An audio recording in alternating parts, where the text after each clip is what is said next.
so that people can start trickling in on the attendee side. Sometimes we might have a case where Danielle or Colette are coming in on the attendee side. We got to bring them over to the panelist side. So we'll open this up here. And in the meantime, I have a slide for this. Now.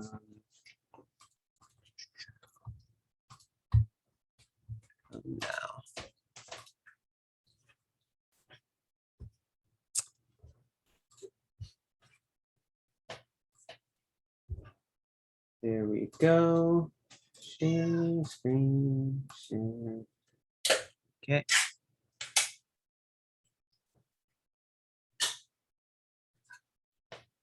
And we will hopefully get started at 3:40.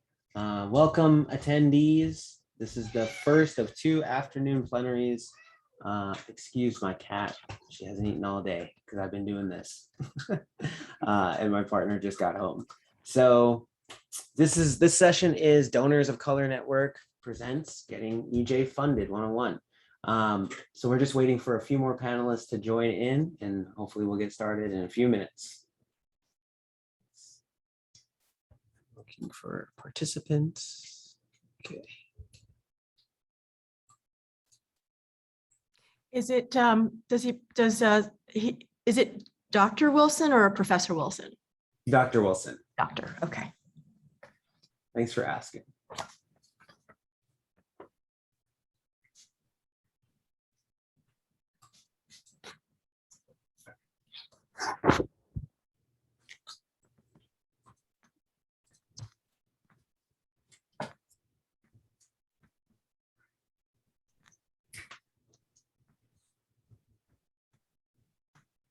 Are you a student? I am going into my 4th year of the PhD here at UMD School. That's great. Is that great? Are you like, Is that great? I got a text from or email from Danielle. She's getting an error message. Okay, so let's work that out. Oh, here she is.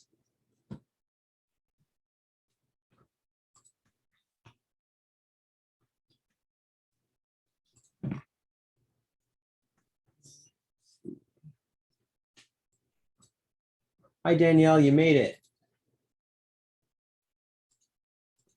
Hello. Yes, I got a weird message that it was in use by someone else. So I also got a note from Colette saying, is there a password to log on? Could you have the person resend to me? There shouldn't be a password. We removed all the passwords at the start of this. Maybe just bring it up to the top of her inbox. Right. Yes, I'll do that. Hi, Elizabeth. Hello, Sacoby. Beverly, I'm not sure we've met. Nice to meet you virtually.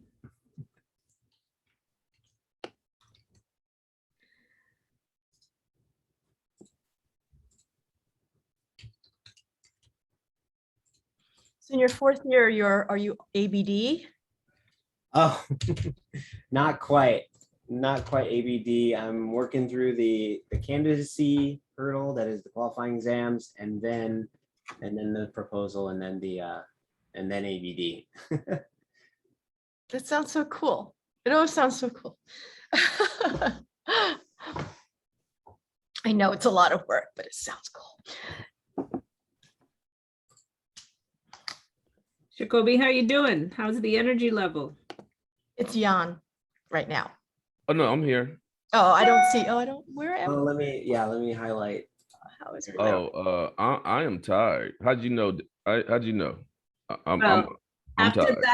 that bring down the house speech you gave just to start things off, I would have been tired. So that I can't imagine you to start. So happy belated birthday. Oh yeah, thank you. And CEEJH, I also had 2 days of CEEJH meetings too. We had a public comment the other night. We're on till 11 p.m. That was my birthday actually. I spent my birthday with my CEEJH family. Yeah, that was fun. Yeah, so I'm pretty tired, but thanks for asking. Sure. I'll wake up. Yes. Well, hopefully you have some rest planned, so you deserve it. Thank you. Sacoby, I'm not sure if you've actually met Elizabeth before, but she's one of the members of the Donors of Color and part of the climate working group, and amazing. So so pleased to introduce you both. Nice Hello. to meet you, Elizabeth. Hey, Thank you for including me. well, thanks for joining us today. Very important session about the money. So we are, I've sent the email to Colette. We can wait a few minutes. Yeah. Could you send it to me? Sorry, let me give you her cell, send to her via text, just in case that would help. Okay. Her cell is 202-270-2460.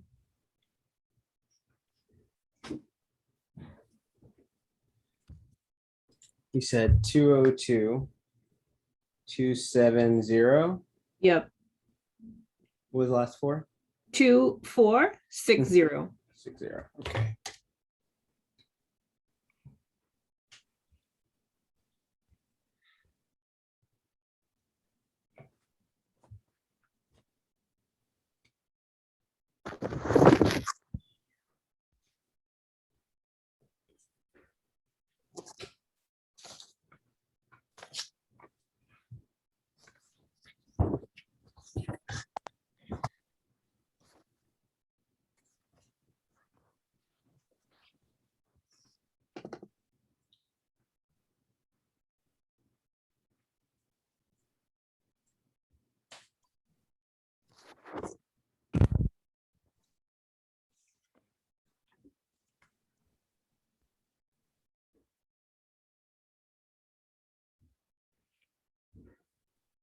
So I think, the charters, well, I don't think we have a problem with time, but just to get us started, how much longer do we should wait before we go ahead and get started? Let's give it maybe 3 minutes. We can start at 3:45. Okay. So can y'all let the audience know? Well, they probably heard us, but maybe put in the chat that we're going to start at 3:45. Yes. Thanks for joining, everyone. We are locating and directing latest panelists, and we'll get started at 3:45.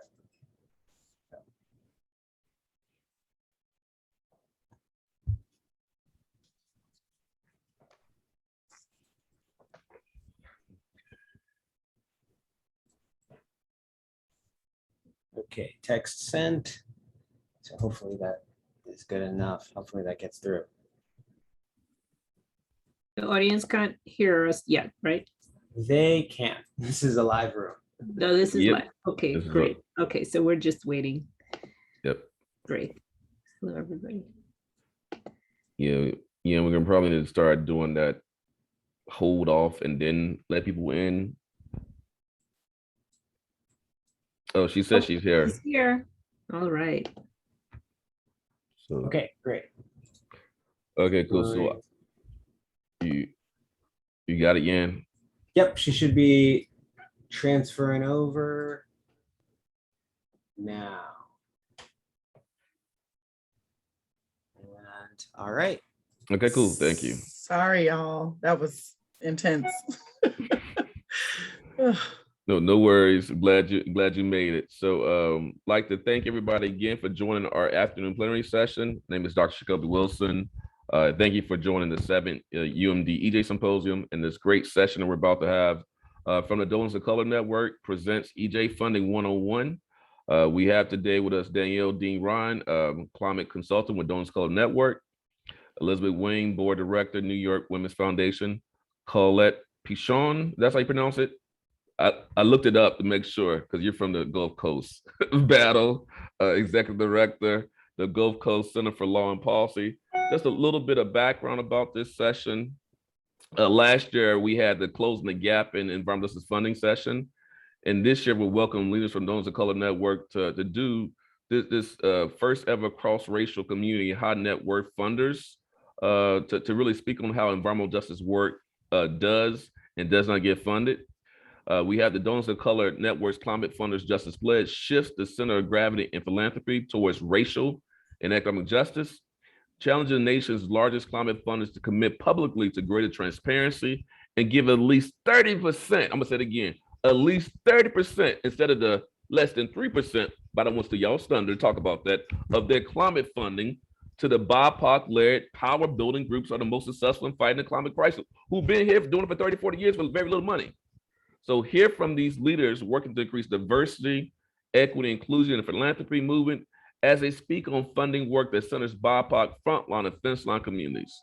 They will discuss the challenges in funding this work, research action and advocacy, and how to overcome these challenges. So for our first question to our esteemed panelists, I'd like to thank you for being here today. And let's talk about how your work relates to environmental justice. So to begin, give us a little bit about your background and the work that the network does and how you became engaged in this work. And let's start with Colette. Thank you so much for having me. And it's an honor to be here. I'm really excited to talk about this work because this is one of the few places where funding actually connects to frontline work. So I work in the Gulf South and we anchor a 5-state initiative to engage everyone around the climate issue. And then our organization, the Gulf Coast Center for Law and Policy, also anchors the Red, Black, and Green New Deal nationally with the Movement for Black Lives, where we're trying to get more Black people engaged in this climate conversation. And all of this is what has to happen on the front lines because our people are in danger. If you live in the South, if you live near the Gulf, if you live in all of this heat, your lives are in danger. If you're living in this nation and you're on any of its coasts or near freshwater sources or even near industry and pollution, your lives are in danger. And so this is the work that has to happen every day. The climate justice fight is connected to the environmental justice fight because it's the same polluters and actors that are poisoning people daily and are also now causing this climate imbalance around our planet. And so we have to understand that addressing environmental justice will necessarily and absolutely get us to a win on climate justice. But we don't get to any of these wins without support. And so I became engaged with the Donor of Color Network last year, actually during all of the uprisings. What we saw as a Black-led climate justice organization in the South, yes, there's at least one. What we learned was that people were listening. Something had happened in our society where people started listening and folks like Danielle and others of her colleagues began to say, who's funding these front lines? We're starting to all see as a nation what these front lines are and what it means to win or beat back what is bad and actually advance what is good. Who's funding that? And so we got invited to be a part of a selection process for some dollars to hit the ground, a very collective process. And we got asked, do we want to speak up and ask for philanthropy to step up? And we said absolutely yes. So this has been a relationship rooted in what I feel is respect for the work we do every day, but with an acknowledgement that we can't win until we have this philanthropic sector a little bit more engaged with the front lines and making sure we have what we need. Thank you for that. Elizabeth, can you chime in on those questions? Give your background, the work that the network does and how you became engaged in the work, please. Yes. So the members of the Donors of Color Network identified very early on that climate is a key priority. It was one of the first things we did as a group strategically. And the climate movement's general lack of progress is tied to its blind spot on racial justice. And this is our effort, the Climate Funders Justice Pledge is our effort to shift the center of gravity in the climate movement toward racial justice. And I joined the Donors of Color Network 2 years ago. I was looking for a cross-racial and intergenerational community, one that was strategically addressing systemic issues and open to developing new ways of getting things done. And what I found was really so much more. I found a community that was kick-ass and open, authentic, respectful, curious. It's really been really what I needed, and I didn't even realize how much I needed it. I am an immigrant kid from New York City, from Queens, and I've spent almost all of my adult life in the tech industry. I'm a lawyer representing tech and internet companies. And so I'm just talk a little bit about how that kind of colors the way I look at the Climate Funders Justice Pledge. You know, I have a systems view when it comes to moving the needle on really hard problems. And the Climate Funders Justice Pledge takes that systems approach to climate justice, and it asks the largest climate funders in this country for two things: a 30% floor, right, at least 30% on the amount they give to BIPOC-led groups, and also number two, transparency. And the transparency is for accountability. So it's premised on the belief, you know, that, and it's proven countless times by life experience and also KPIs, that the communities most affected by climate change, BIPOC communities, also have the deepest expertise, have really deep expertise about how to address its effects.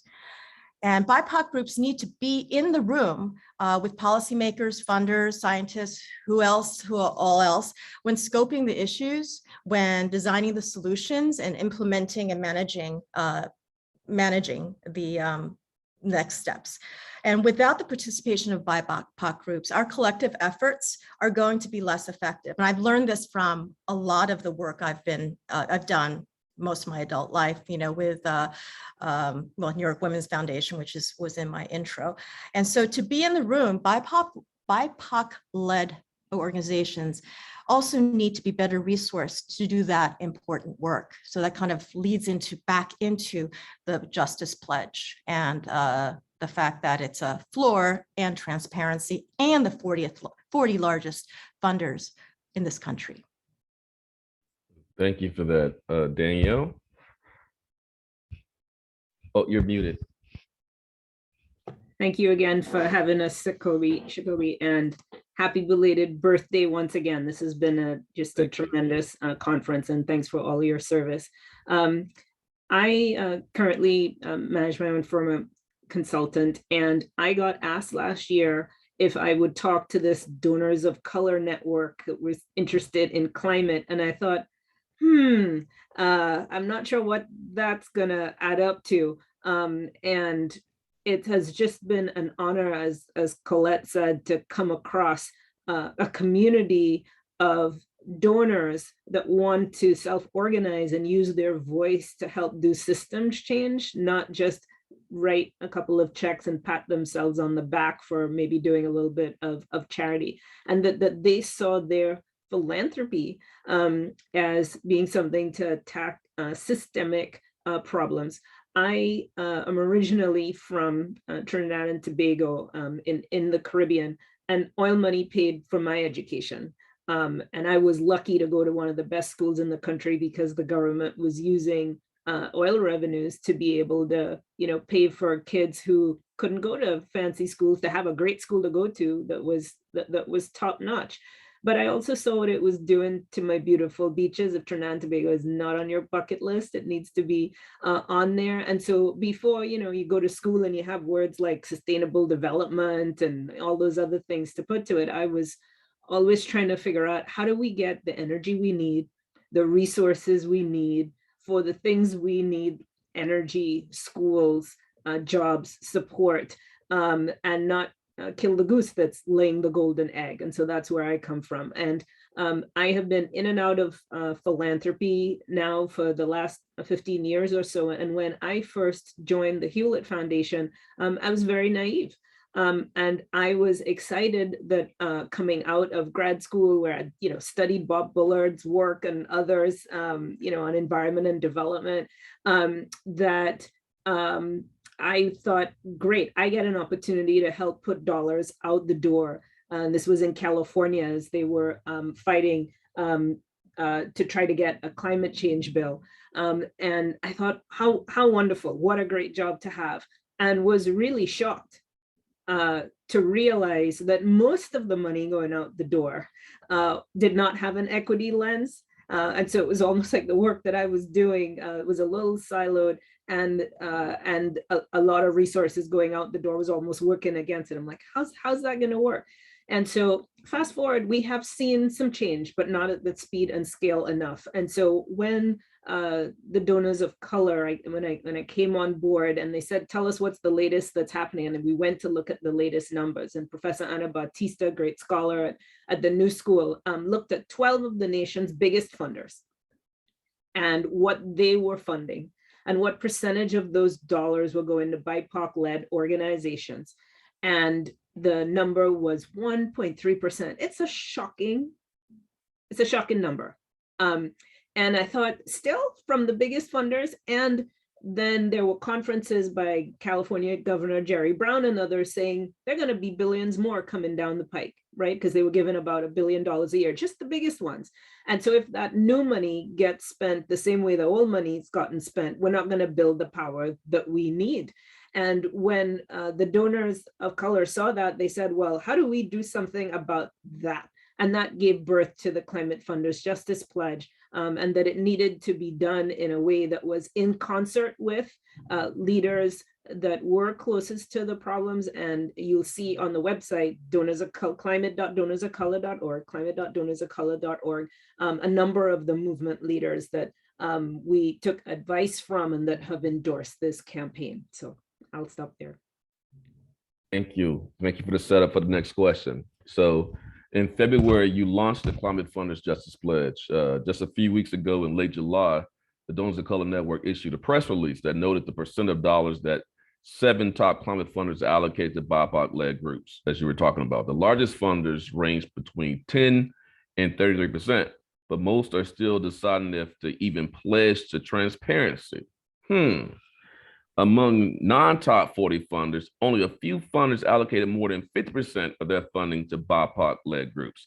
How was the network able to push these groups not only release their funding records, but also shift their funding to communities of color? Why is this transparency important to aid EJ or frontline communities in this work we're talking about? So Colette, let's start with you, answer those questions. Well, I'll let Danielle and Elizabeth tackle the first few, but I think the transparency question is very intriguing for me. It's very interesting to be on the receiving end of dollars, right? And to watch the amount of information that you're asked for to prove your work, right? What type of transparency and accountability you have to have. But it's really been a one-way street. It's one thing for me to be transparent with your dollars, but it's actually a legitimate question for me to ask you to be transparent with your power and how you're moving it. I shouldn't have to guess what's happening with your dollars. I shouldn't have to guess whether or not you're helping to assist in this vision that you've said that you're investing in, right? So transparency, it is absolutely about accountability. And I think something around funders and accountability to people who are in need of their funds, that's a new space. That's a new space for a lot of people. And you got to do some internal work to deal with that. Are we really equal? Do you really owe me what I owe you? That's some internal work that people have to do. And it's time to do it. Do you see the state of our country? Do you see the state of our planet? It's time to do that work. And so if that transparency is uncomfortable, then just let me tell you, as someone who is asked to do uncomfortable things daily for philanthropy, that you can make it through the discomfort, and you should take this opportunity to make those changes inside yourself. But the other side of this is that no one believes us. This is what Black folks have been saying about a lot of things for a long time. Nobody believes us until y'all see the numbers. So now this transparency is asking everybody to show the numbers. At the end of the day, even if you're ashamed, even if you're a little embarrassed, as the doctor would say, you have to at least know what the ailment is. You have to at least know what's wrong. You have to at least know where we're starting from. And so I don't think there should be any shame into people saying, you know what, we're not meeting that right now, and it is our goal to get there. That's perfectly acceptable to somebody like me on the ground. I understand we can't all start in the same place, but to say no, to say you don't know, to say you decline, that's another type of use of your power. And you're not helping me to make my case, which says we need more here now. And so I just, the transparency piece, I love the question because it's technically about transparency on the top, But if you really want to get to the heart of this thing, this is about accountability. This is about how you value me and how you want me to value you. And this is about the work that we all still have to do to get to be the best human beings that we can be. It's a practice. We got to try, we got to start. There's no shame in not being there, but that's where we got to get to.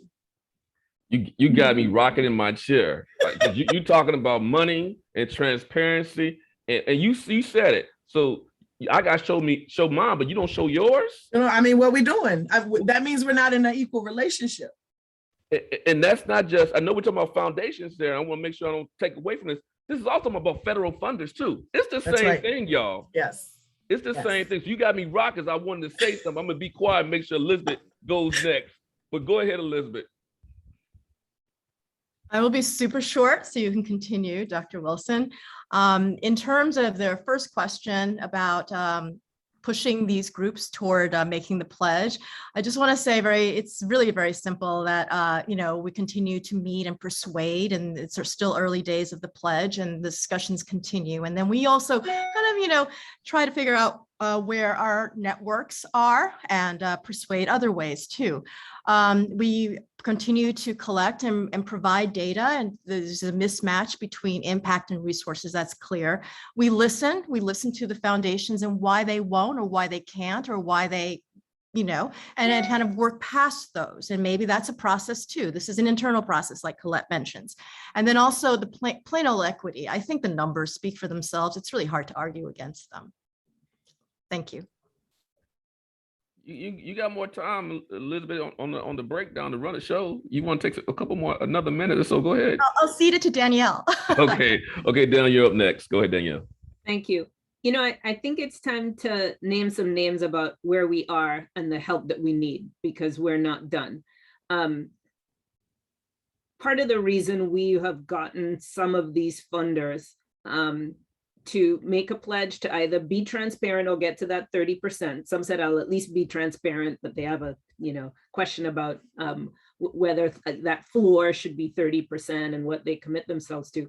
But it was a combination of three things. One, the standing that the donors of color had as a partner with movement leaders to even get the call, because a lot of people call foundations. We have, as a group, spoken to almost all of the top 40 funders. There are a few that haven't taken our calls, and we were happy that one of them, just even before we went public, said, the Kresge Foundation said, we are in, and what can we do? Because they had been through their journey of listening more closely to their grantees and seeing what works and what doesn't, and looking at their own numbers.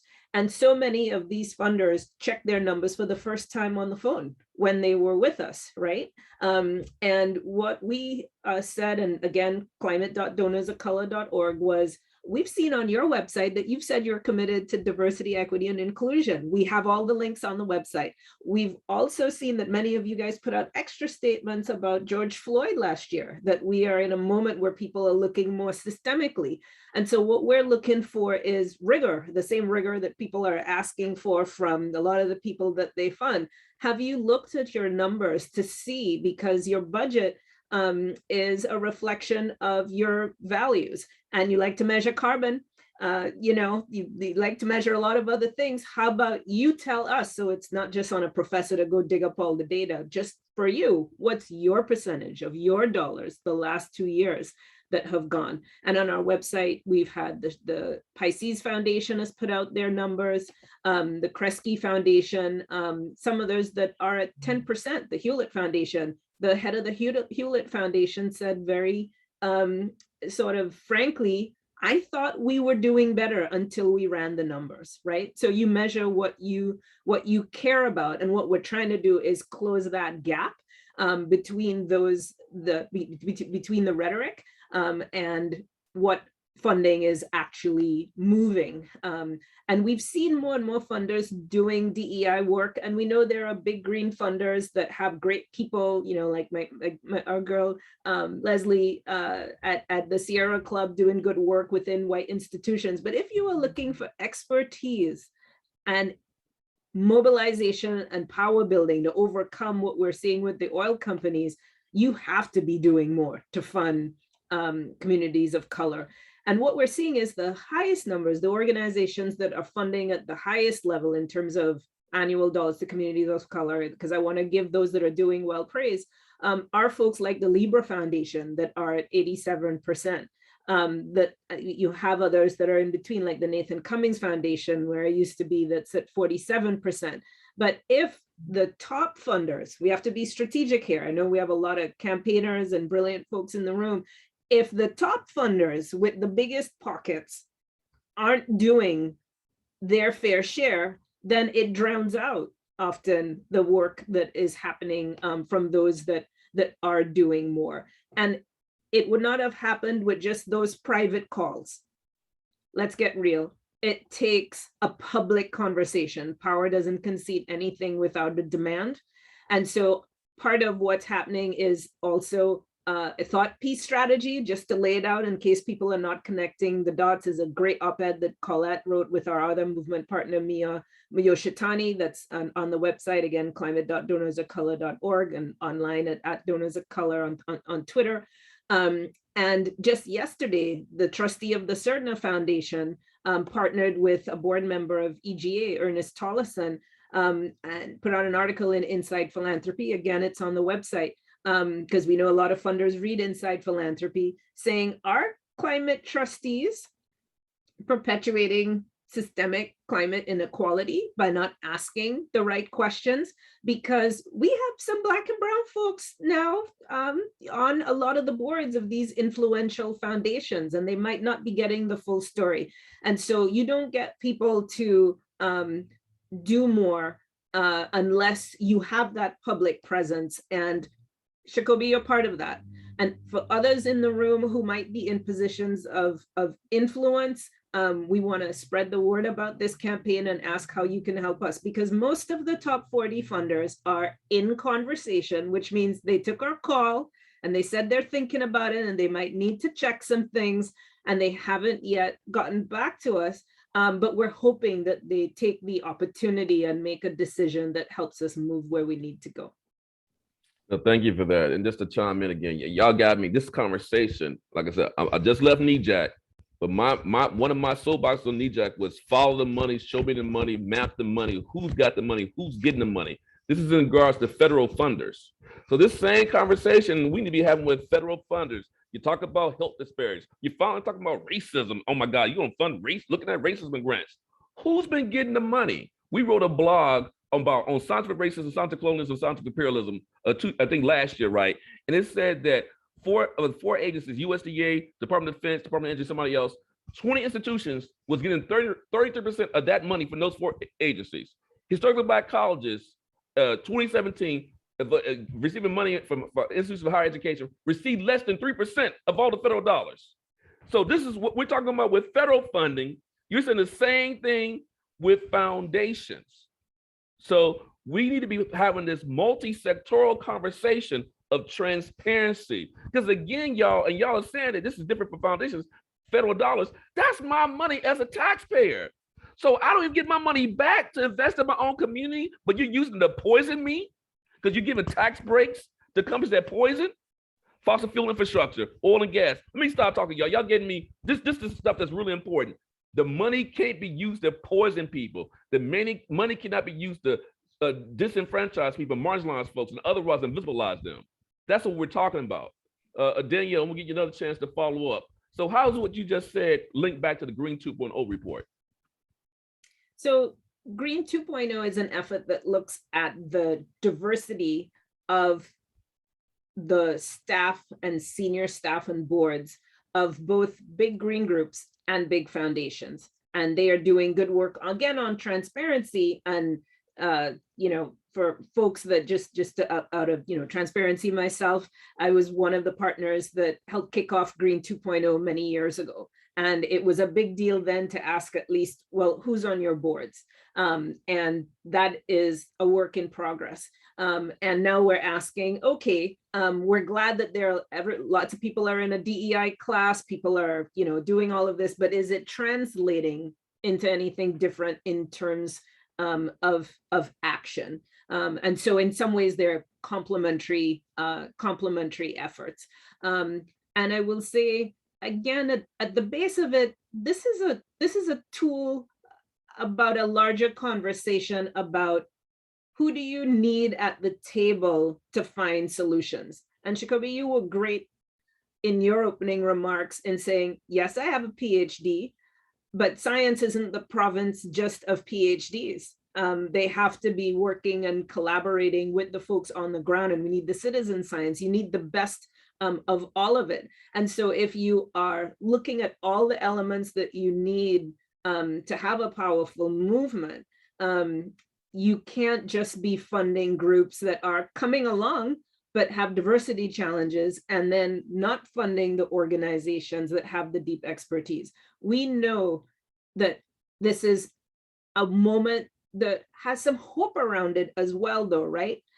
We maybe couldn't imagine Biden saying Justice 40, but because of the work of Colette and so many others, they listened. There are some EJ allies now in government positions. We're not going to get Justice 40, which is an incomplete solution, but we're at least at saying Justice 40. Without philanthropy, at least 30, right? Because if the folks on the ground are not there to help guide and shape the investments that are going to be happening, we will not get where we need to go. And the IPC itself, among all the dire news, also said we have to have solutions that are inclusive. And the National Academies of Sciences Deep Decarbonization Committee says the same thing too. And so that's why we need the folks that have that experience, that are most affected by these, to get the money they need to work at speed and scale. You made I'm bringing in this other sector again. You made an important point about you got groups coming along to getting the funding, to getting most of the funding, but the wrong groups have been funded, right? And the solutions come from the community. You can say those same words as you apply to philanthropy to, again, the federal funding family, the federal family. Same exact thing. Institutions that are not in the communities getting funding, the people who are at the institutions who look like communities not getting funding, the community-based organizations who are doing community science not getting the funding, and you have this cycle where academia, and you thank you for that point of what I said earlier. Science is science. Just because academia isn't the only place to get science, all of us are doing science in some way, right? And so that point is how we invest in good science doesn't mean it's at the academic institution. Good science is happening anywhere, and we need to invest more in community science. And that's for foundations as well. So at one point, as we transition to Justice 40 question, I just wrote down Justice 40 for philanthropy. I couldn't say it, out my mouth, but what about Justice 40 for the top 40? So you're getting back to your program, Justice 40 for the top 40. So that's just an idea for y'all. But coming to this next question about the Biden administration, you have this commitment, as Daniel just said, to environmental justice via executive orders, the new climate change executive order, and the kind of redo of President Clinton's executive order on environmental justice. But under the executive order on climate change, you have this Justice 40 initiative, which is unprecedented. But as Danielle just said, it leaves some to be desired, right? So for example, Justice 40 initiative does little to ensure that EJ communities receive beyond the benefits produced by relevant federal investments, right? These communities should be receiving the investments directly. So I always like to say, being a little bit of a nerd, y'all go back to chemistry class, right? Stoichiometry. I remember stoichiometry inputs, right, left side equation, right side. We're talking about the right side, but what about the left side, y'all? The investments, right? So these communities should be receiving the investments directly. How does foundation funding and or private sector funding play a role in supplementing federal commitments to EJ communities? Let's start with Danielle first. Actually, that is one that I think Colette has more expertise to speak to. Colette. So defer to Colette. Okay, cool. Well, I don't know, between the two of y'all got me rocking in my chair now, just listening to y'all two. But yeah, the role of philanthropy in Justice 40, there are two crucial ways I'd like to uplift. One is, especially when we're talking about Black and Brown led solutions and Black and Brown communities and poor communities and rural communities, all of these communities that get overlooked. we're also talking about the kind of investment that the average white male gets with the average idea, which is not just money, but the opportunity to take a risk and to fail. And this part is where I think philanthropy really can play a role, because oftentimes government needs to prove positive in order to invest these tax dollars. And you know what, I'm okay with that standard. But we're going to need someone to take a risk on us. And the risk shouldn't be because of our skin color. It should just be that same standard of risk that any entrepreneurial idea or innovation is going to take. So often we feel a pressure to move incrementally, to sort of prove step by step that we're big thinkers too. We're innovators too, but we can't get the dollars that actually invest in us to take a risk, to try something out. The people like Bill Gates, the biggest inventors, say, half of this stuff was a mistake. They had the room to try and they had the room to fail. And I think philanthropy really can play a role there. Invest in us and invest in our big ideas, because those big ideas, even if we don't reach the big idea, it gets us to a level of learning that, quite frankly, we've got generations to catch up on. And we really need that kind of investment. I think the other role is really to understand that when the people of color are resourced, when the community-based organizations are resourced, when Black women are resourced, you get better advocacy at the federal level for whatever the legislative process is. We need the ability to advocate on our behalf to the decision makers in the halls of power, in the halls of our national Congress. Just funding general operations or funding advocacy work or funding education work for decision makers, so many of whom don't even know what's happening in their own districts. It funds us then to help democracy work a little bit, which is pushing us into the space not of lobbying, but of educating, not of demanding a particular one way or another, but at least being able to say our voices will be heard at these hearings, at these sessions, at these conversations. So I think philanthropic dollars can actually help to fill in the gap, really, of where some of the government dollars won't ever really be able to go. Thank you for that. You talked about this pressure of being perfect. You talked about the proof of concept. Oh my! I just had 2 grants that got turned down. So a beautiful climate change grant to do green infrastructure adaptation and green workforce development and green business for sustainability, working with folks in the Carolinas and Southeast around climate change and climate justice, climate equity, turned down. Right. Another proposal, going to build a national network of air quality, low cost sensor networks, the communities of color, impact of Cuba, impacts air quality sources, working with our social infrastructure like the NAACP and Black fraternities and Black sororities in itself, turned down just in the last 2 weeks. So you're exactly right about that proof of concept and that we need philanthropy to fill that gap and take a risk. And also you made a really important point. I think you'll get at this issue of capacity. A lot of the federal dollars, you got to do a project to get the money. Folks just need money just to get into the door, the capacity. Yeah.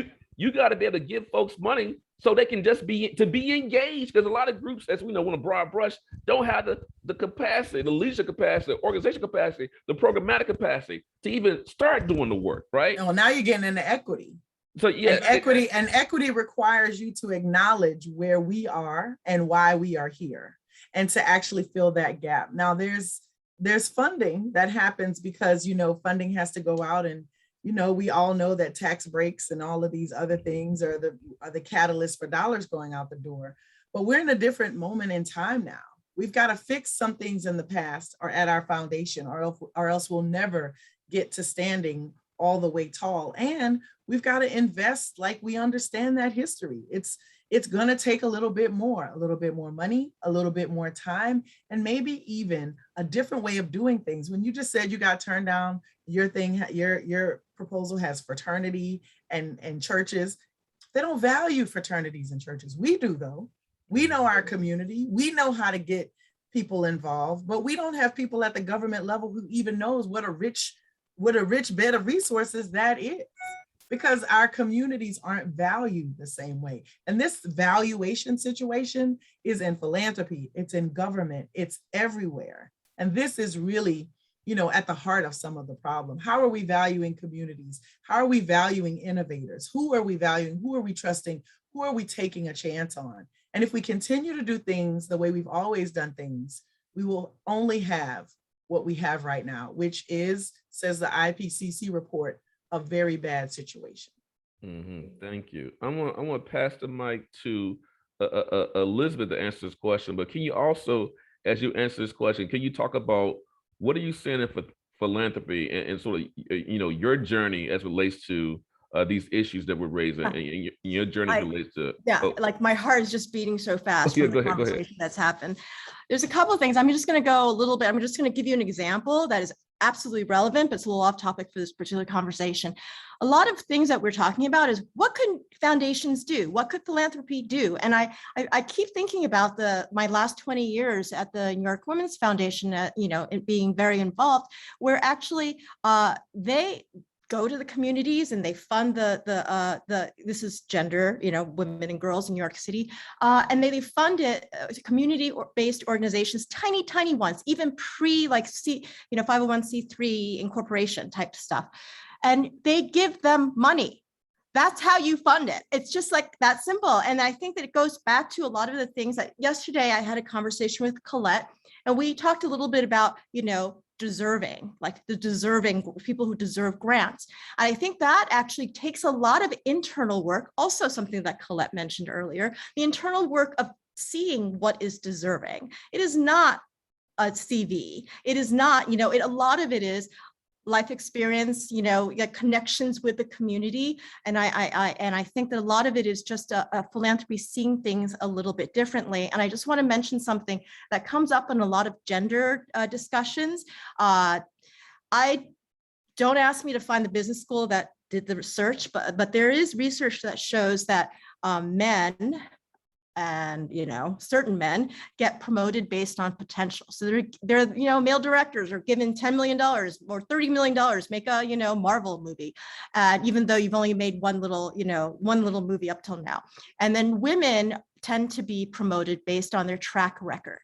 And so they have to have this is exactly what you just said, Dr. Wilson.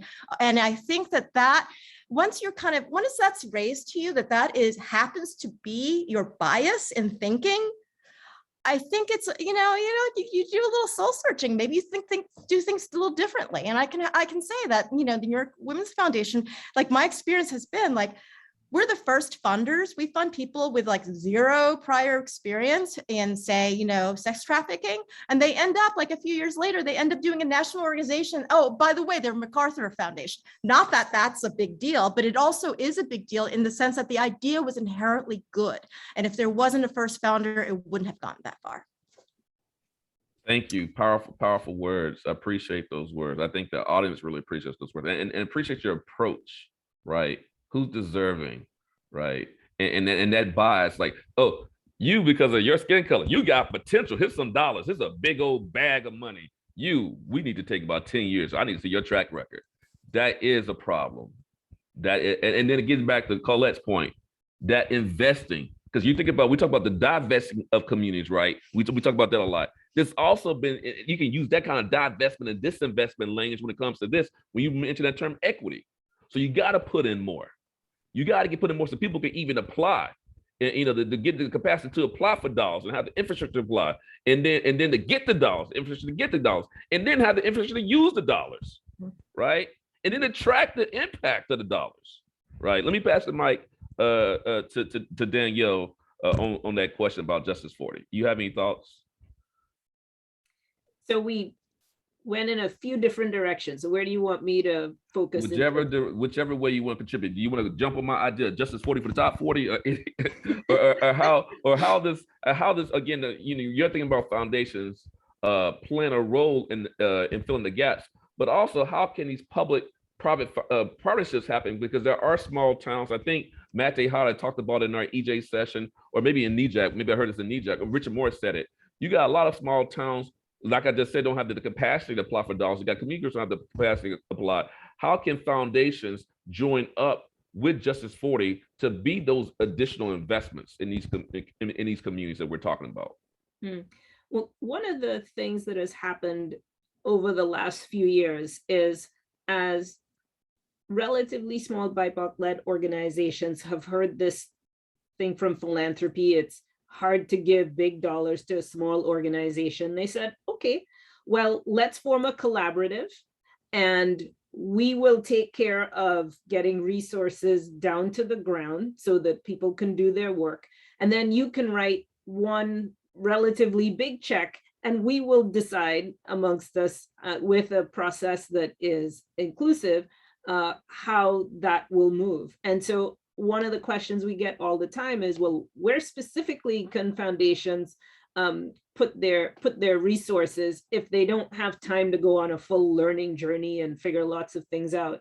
And so movement leaders have in some ways made it easy, right? So one of the, this is not comprehensive, but it covers a fair number. One of the things on the website, and again, it's climate.donorsofcolor.org, is a list of networks in different regions, like Colette's and others, or re-granters. For instance, we know that Native American communities are a critical, have critical needs and critical guidance to give. And now there are institutions like the Indigenous Environmental Network, that's a network of organizations, or the NDN Collective. They're relatively new. And so there are places, there's the Building Equity and Alliance Network, the Climate Justice Alliance, a number of others, Green Latinos, where you can not need to have all the answers yourself, because it's hard for a few foundations sitting in a room to have all the answers themselves, but rather to see where where there are organizations that are accountable to the community, that have connections to the community and are making those decisions, rather than thinking you need to have it all figured out in a room before you make a check. And it's one of the reasons why, as we were helping to shape this campaign with Colette and Elizabeth and the other donors, when people said, is it enough for the ED of an organization to be a person of color? That's not one of our criteria.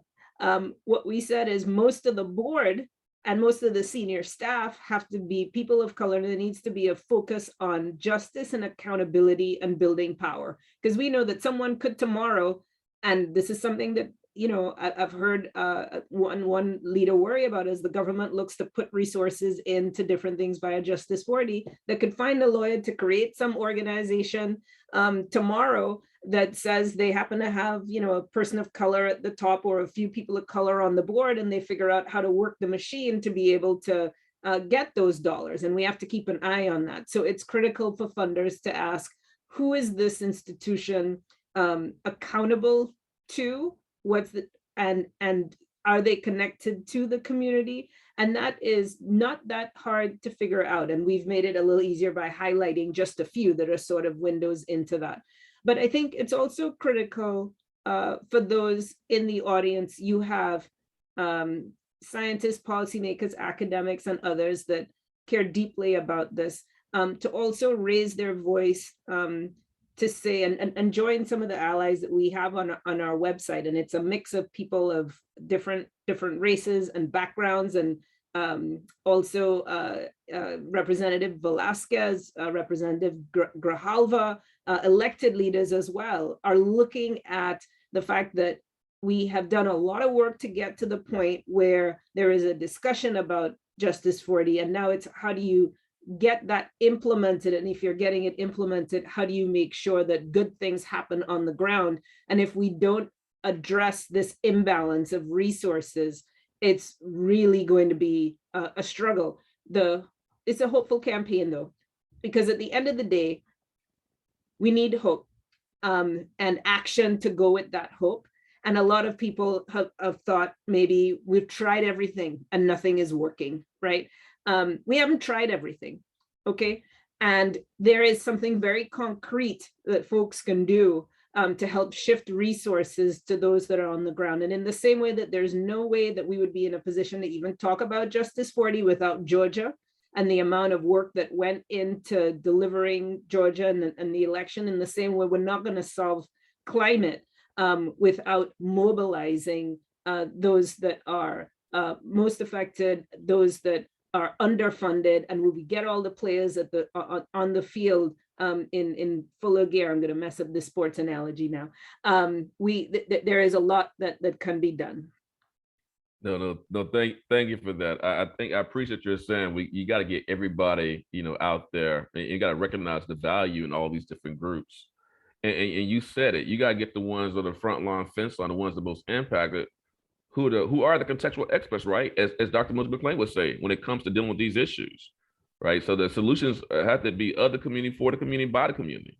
So I appreciate those words, and I think, and you said again, is that we've done everything. No, you haven't. There's a whole bunch of people you haven't looked at, you've ignored, you've invisibilized. Generations, right, of leaders of potential. There's that word potential that's been capped, right? So I appreciate Danielle, that insight you just provide to us, and getting to our last question before we move to Q&A, because we have 20 minutes left before our break. And you kind of said this, Danielle, already, so I'll just repeat it a little bit. How can those of you in the audience, in this audience, support this effort to drive more support alongside the Donors of Color Climate Funders Justice Pledge to become better parties to EJ initiatives and climate justice? So this is for back to the panelists.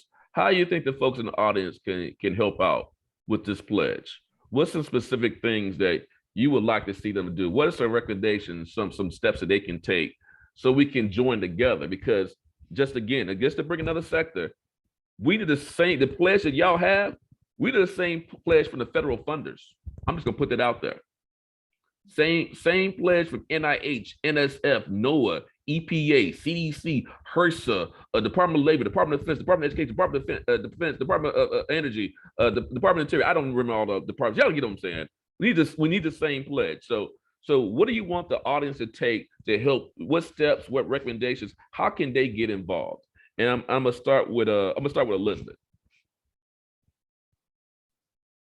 I'm not going to pitch my recommendations to researchers or policymakers or anything, just a regular person. Okay, so this is my human recommendation, and there's really, the usual things go really, really far. I think that a couple of things, be humble, have some humility about what you don't know, even if you know a lot of things about things, and just to kind of be curious enough to ask questions and listen with an open heart, and to know, like, even if it maybe like makes a lie of the things that you have thought or done decades before.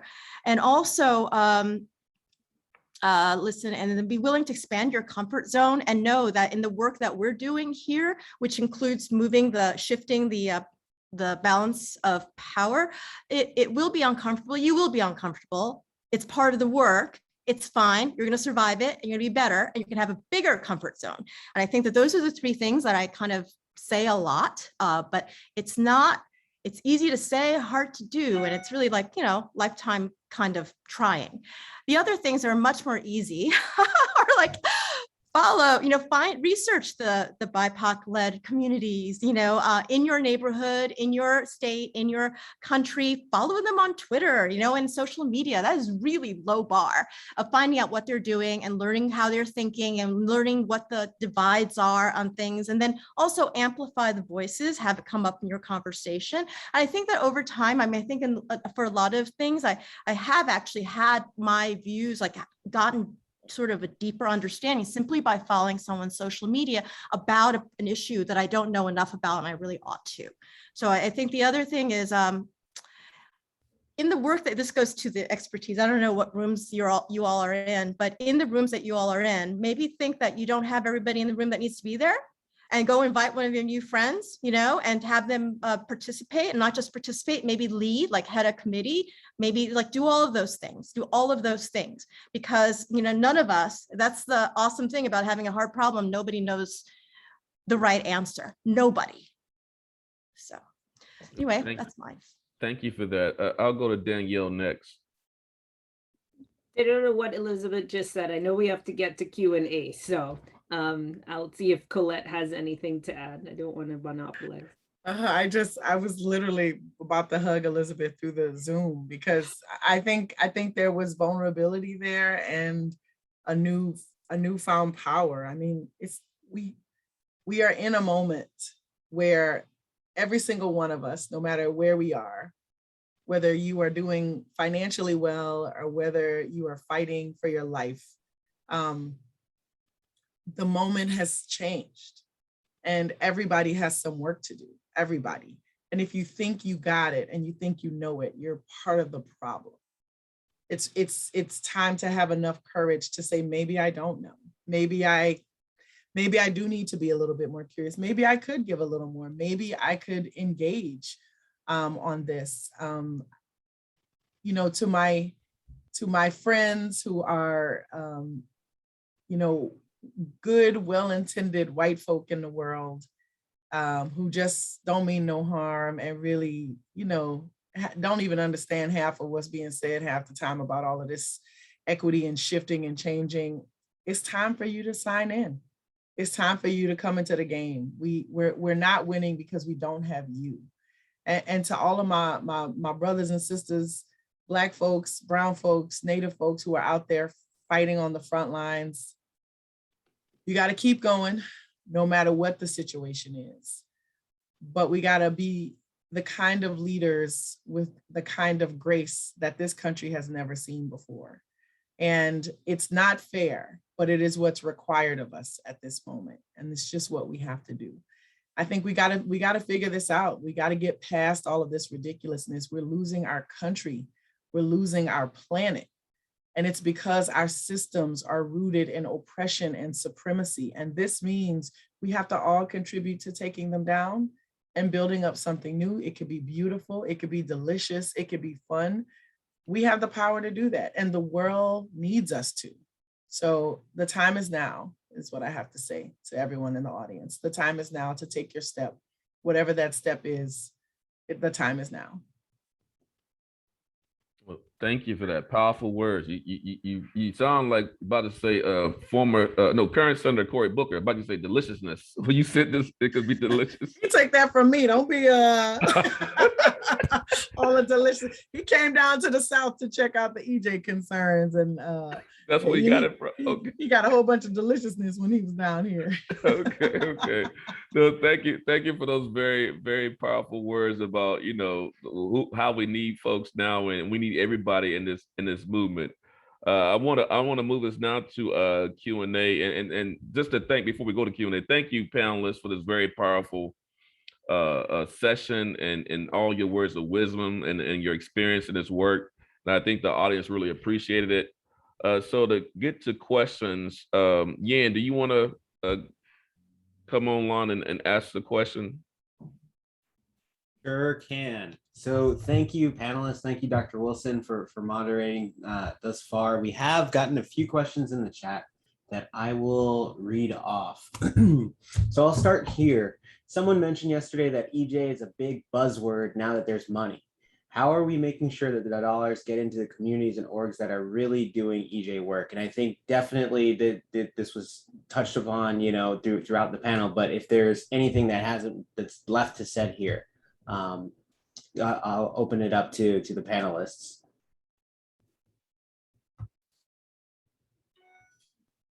Who wants to go first? I can call on someone. Go ahead, yeah. I'll say, go ahead, Elizabeth. Okay.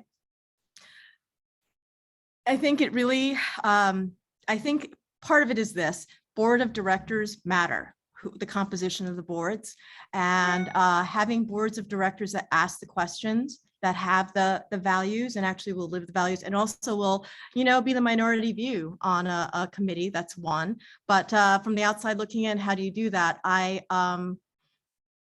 Not really sure, to be honest, because it's a power thing. But I also think that in other situations, also depends on the size of the foundation, your position vis-a-vis the foundation, to, you know, I think ask questions and also support the work of you know, donors of color. The pledge is one example. There are probably many others where you sort of like, you kind of bring your voice and add your voice to the chorus that is asking questions. I don't feel like that alone will topple the, change it, but that's my contribution. Thanks, Elizabeth. Danielle or Colette, anything to add there?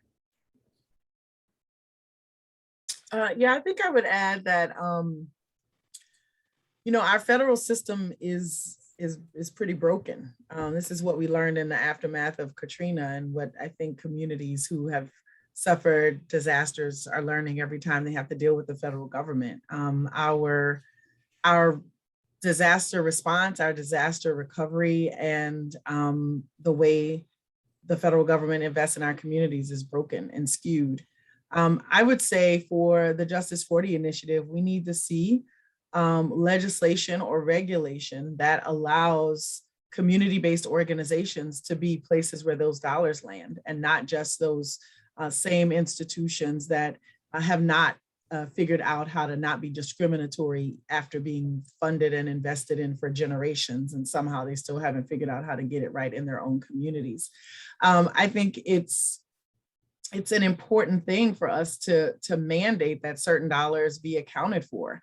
You can't just say it went to the boards that have 1 or 2 Black people. You have to show that it went to a majority Black or EJ community. That's a term of art that is defined by the EPA. So let's just use the EPA's own regulatory scheme to ensure that the dollars go to those places.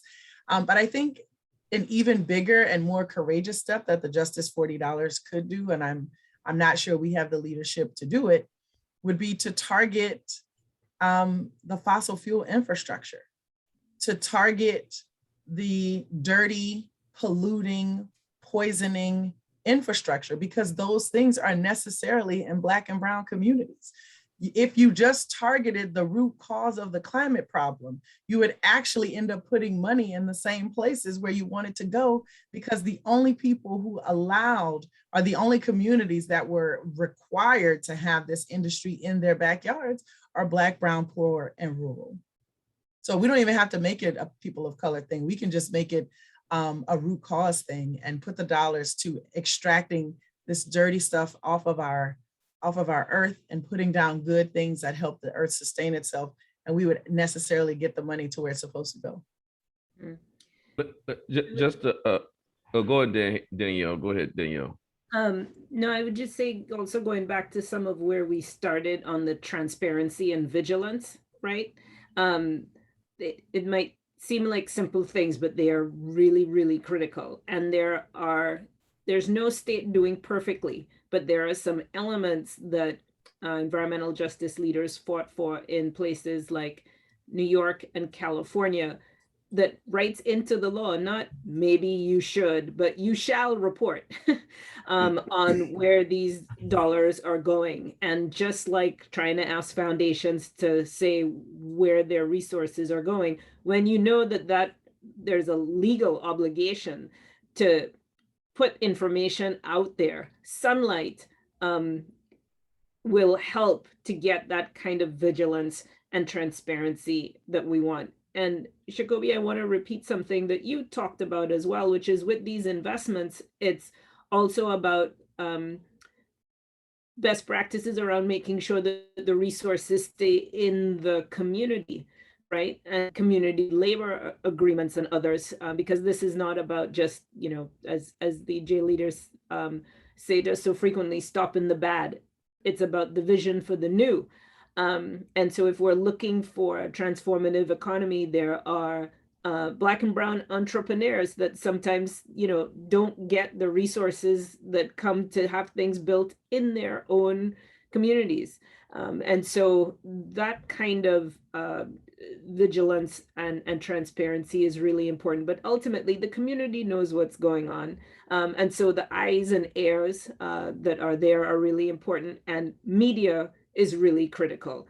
There is a collaboration now of Black and brown leaders, journalists who are reporting. And now with social media, there is the advantage of being able to lift some of these stories up, even as news agencies are getting decimated. And we know that we're going to have that constant vigilance, whether it's a sort of getting it in the law on the front end of what you have to do, but the reporting on the back end is going to be really vital. No, I just want to say before we go to the next question again, that the comment about Colette and then also Danielle's comment about, Colette said, invest in the communities to get rid of the fossil fuel infrastructure. You get rid of the bad, but then you also invest in the good, because again, you're dealing with what? You are dealing with wealth inequality, right? Danielle said it, it's not just micro-targeting communities through Justice 40, it's also making the labor, the procurement, the contracts, because you want that money to cycle 30, 40 times. Not that one time, like I talked about, my pops was a pipe fitter, hitting the fast food joint, building the pipeline, and then the money doesn't stay in. He only hit the community one time. Hitting the different stores, the mom and pop stores, right? The different small businesses. And so that's how you build a transformed economy, by investing in the people, literally invest in the people. So I appreciate y'all making those statements about how we can move forward with Justice 40 and the role of philanthropy, of not just providing the filling the gaps. I think we emphasized this, but y'all also made a point of there's influence that you have, right? There's influence. So you are influencers. You can influence other foundations. You can also hopefully also look at how you influence the federal family too, who are in this space, these different federal funders too. So it's a double role, filling the gaps, but really, I think that influencer role is really, really important. And how do you push these federal agencies as it relates to Justice 40, as it relates to the infrastructure bill, as it relates to the mandate through the climate change executive order, as it relates to the overall mandate, as it relates to environmental justice. Y'all have a role to play in that space as well as influencers. So I didn't want to forget to say that. Yin, yeah. And actually, seizing on that word influencer, there's a call in the chat for how do we follow you all on social media, or how do we keep up and stay up with what you all are doing, either as the Donors of Color Network or as individuals? Sure. So online, climate.donorsofcolor.org, or just go to donorsofcolor.org and there's a big old climate button, because you can learn about the Donors of Color overall. They're trying to hold other agencies, other institutions accountable as well. And at Donors of Color on Twitter, they're also on LinkedIn. That piece that I mentioned that came out yesterday on, if you look at the Surdna Foundation's website, help get that out. And help amplify this particular conference too, and Sacoby's work and Colette's work. And maybe Colette, you can talk about how people can connect with you online, in addition to in real life, to follow it all. You can sign up for the Donors of Color newsletter on the website as well. Yeah, I would invite people to really check out the Donors of Color website, because there's actually a list of lots of folks like our organization. You know how Elizabeth said, to actually start looking at who's leading this. This network is lifting up a lot of BIPOC leadership across the nation, and it's pretty impressive. And I got to sit on one of the sessions where we got to, direct some of the dollars to the ground and learn even more about other amazing folks who are on the ground. So I really want to encourage that too. And I also just want to take this opportunity to have folks follow us at RBGND, which stands for Red, Black, and Green New Deal. This is the effort that we're anchoring with the Movement for Black Lives. And, we're really looking for folks to step up and step in. We know they're students and academics. I mean, there's a whole movement afoot, and a new climate standard being set by Black folks nationally, with the same framework that got us to the uprisings, which is invest and divest, or divest from the harm and invest in the good. This is all part of a vision for Black lives that was put out years ago. And while we've seen what the movement for Black lives can do around policing, we're seeding and catalyzing what the movement for Black lives can do around climate. And we'd love to have everybody, no matter how you identify, join us, because the standards for us are to sacrifice no more Black people. And we know if we hit the standard of not sacrificing Black people, then everybody wins. So join us. Awesome. Elizabeth, anything to add there? Yeah, go ahead, Elizabeth.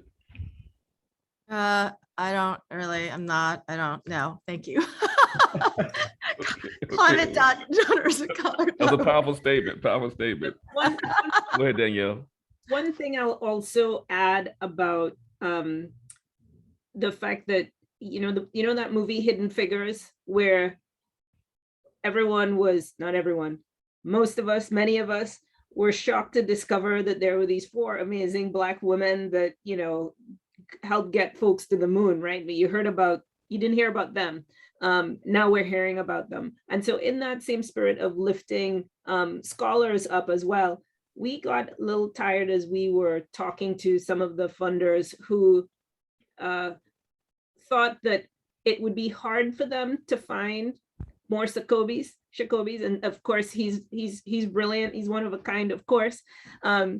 And also that because of the lack of resources, even some of the scholars of color don't have the resources to connect, and connection is infrastructure as well. And so we wanted to say, look, there's wisdom on the ground, and there are folks that have PhDs too that are working in a participatory way.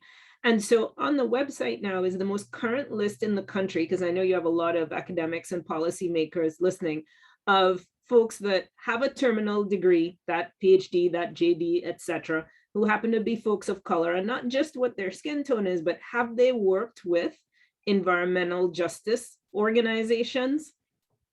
And if they worked with them, what came out of that? Because Sacoby, I know you talk about the fact that research needs to be non-extractive, right? And shaped by the community and not just studying them.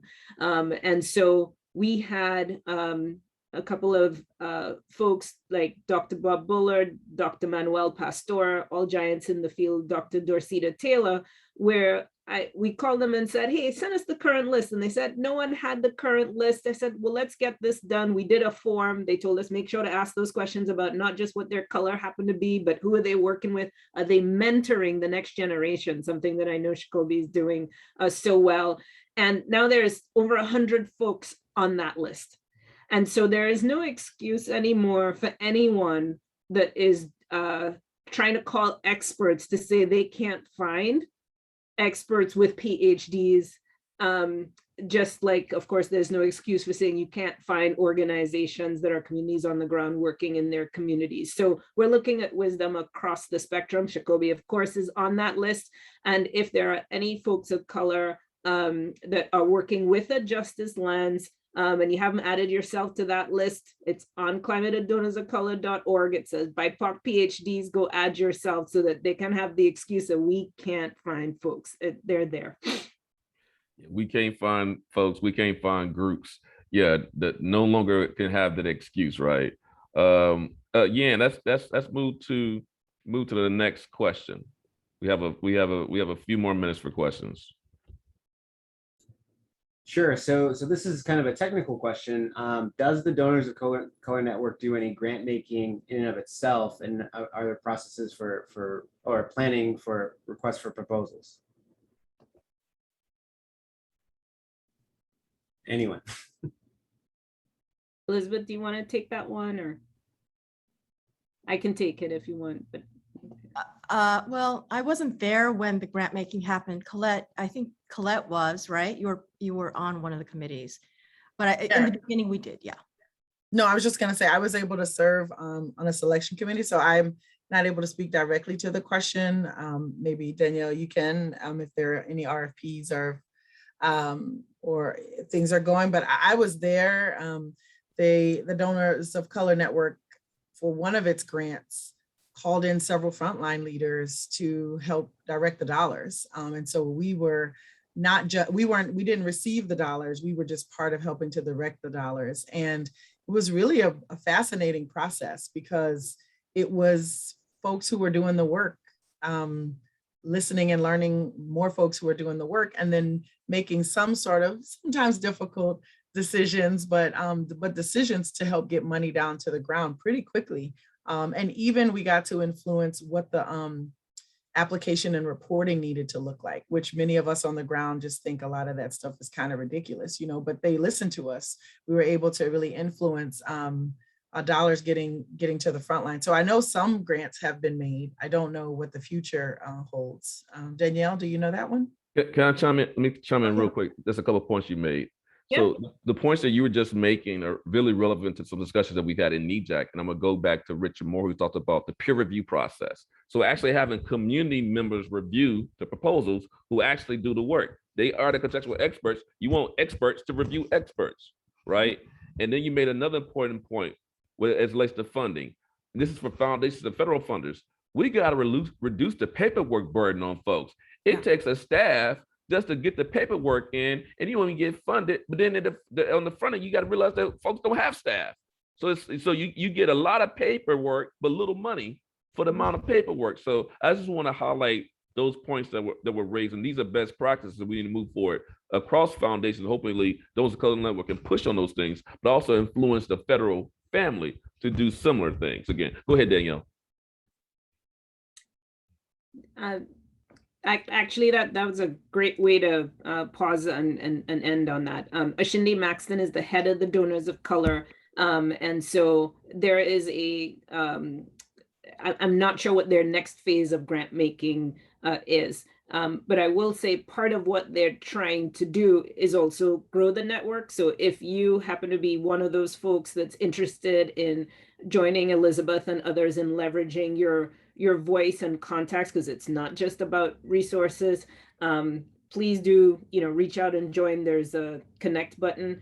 And also the Donors of Color, climate is but one thing that they're working on. Before the climate piece came, if you look at their website, they also looked at I think it was the DLCC, and because many donors came, many political folks came before the election to the Donors of Color and said, could you give us money to help win, because your people are going to suffer if Trump stays in power? And the Donors of Color power question back to them was, where is the money going? To which consultants? To support who's organizing? And so if we're going to provide some resources to you, we again want a commitment to inclusion principles and to understand, where those resources are going. And so for the Donors of Color, yes, they can be putting some resources out into the field, but they're looking systemically at the big flows of money and folks that are making decisions that impact our communities, and trying to recognize that there's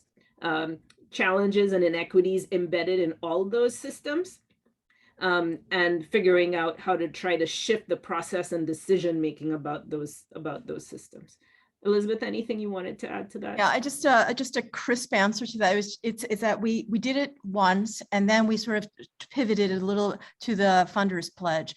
And so right now, because we're really kind of not trying to do all things all the time, we want to do one thing really, really well. We don't have it on the calendar, but obviously it's something that we want to do. We will continue to do at some point, but I don't know when. And it also growing the network is really important for us, because growing the network grows the power of the network as well. So that's the answer. And when we talk at the dollars that we know are going to be coming down the pike, if this campaign succeeds, because you can have many groups, you can have all the intermediaries. If it's the same pot of money and it's not growing, again, that's the heart of it, right? You're not going to release the full power that we're capable of releasing and get the insights and intel. So if these foundations over the next couple of years are transparent and are increasing their funding, we might be able to get, at the very least, $100 million more out into the field. And that's a conservative estimate, but we need, again, the help of influence of all of you that are in these rooms to be supporting the work of the folks that are here doing this work, and raising your voices and following up as well. Please feel free to reach out again via that connect button as well. So thank you. Lightning, we have one question. We're 2 minutes away from our break, and we're going to have a great final session that begins at 5:10 to talk about voices from Cancer Alley. So I think that's relevant to all of us here today. But we have a question from Kim Gaddy from South Ward in Newark. She says, in terms of funding opportunities for each organizations, what strategies or processes are being utilized to decrease the competitiveness and allow new groups to be funded? So can one of y'all answer that question before we go to our 10-minute break?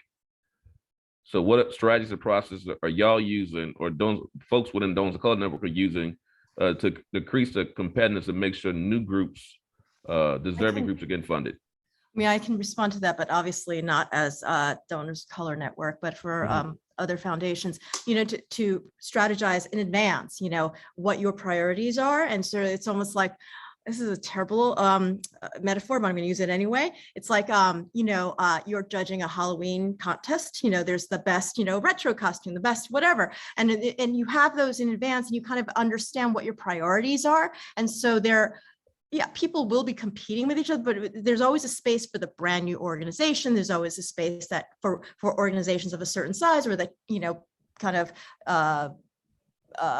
address a particular community or a particular age group or whatever. And I think that ways of parceling your big bag of money is the way to do it. And I think that's pretty commonly done. Cool, thank you. Well, let's thank our panelists for an excellent panel. This is wonderful to hear the great work you're doing and all the sage advice that you provided. So I want to thank all of you for participating today. And I will pass the mic to Yan so he can get us transitioned and ready to go in 10 minutes for our closing session. Go ahead, Yan. Sure. Thank you again, panelists. Sure. I do have the claps. Oh, there you go. Do it again, Yan. It's only doing one. I wasn't going to get caught off guard anymore. Okay, go ahead, Yan. Yes, thank you, panelists. So in about 9 minutes now, this room will switch to our final session of the day. I will take the spotlights off of our wonderful Donors of Color Network panelists. So there's me. So at 5:10, we'll have our final session of the day, Voices from Cancer Alley, Voices from the Fence Line. And this is a session that was put together by the Peak Plastic Foundation, dealing with petrochemical industry along Cancer Alley in Louisiana. So you don't really even have to go anywhere. You can stay right here. We're gonna turn off the screen for 9 minutes and come right back at 5:10. Okay, thanks everybody. See you in 9 minutes. All right.